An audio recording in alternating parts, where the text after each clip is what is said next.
എന്റെ ഏറ്റവും വലിയൊരു ആഗ്രഹമായിരുന്നു ഒരു അധോലോക ഡോൺ ആവണമെന്ന്. ഒരു ഡോൺ ആവണമെങ്കിൽ ആദ്യം നമ്മൾ വീട് വിട്ടിറങ്ങണം. രണ്ടാമത് കണ്ണി കാണുന്ന ആളുകളെയൊക്കെ വെറുതെ കൊല്ലണം. അങ്ങനെ ഞാൻ ആദ്യം വീട് വിട്ടിറങ്ങി. ഞാൻ നേരെ പോയത് ഞങ്ങൾ ഡോണുകളുടെ തറവാട്ടിലേക്കാണ്. ധാരാവി. ഇവിടെ മർഡർ, കിഡ്നാപ്പിംഗ്, ഗ്യാംബ്ലിംഗ് ഇതുപോലെയുള്ള എല്ലാ സംഭവങ്ങളും നടന്ന ഒരു സ്ഥലമാണ്. അവിടെ ചെന്നിട്ട് ഞാൻ ആദ്യം നോക്കിയത് എനിക്ക് തീർക്കാൻ പറ്റിയ ഒരു ഈസി ടാർഗറ്റ് ആണ്. അങ്ങനെ ഞാൻ നോക്കുമ്പോൾ സ്ട്രീറ്റിൽ ഒരു ബാർബർ ഷോപ്പ് കണ്ടു. ഒരു ചേട്ടന്റെ കയ്യിൽ ബ്ലേഡും ഉണ്ട്, ഈസി ടാർഗറ്റും ഉണ്ട്. അങ്ങനെ ഞാൻ ആ ബ്ലേഡ് മേടിച്ച് ഞാൻ എന്നെ കൊണ്ട് പറ്റാവുന്നതിന്റെ മാക്സിമം നോക്കി.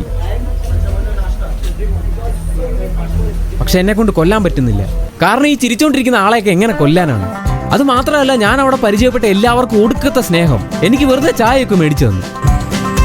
അതൊക്കെ കണ്ടപ്പോൾ ഇന്ന് കൊല്ലാനുള്ള മൂഡ് പോയതുകൊണ്ട് ഞാൻ നേരെ തിരിച്ച് റെയിൽവേ സ്റ്റേഷനിലേക്ക് പോയി. അവിടെ എത്തിയപ്പോഴാണ് ഞാൻ ഒരു സംഭവം കണ്ടത്.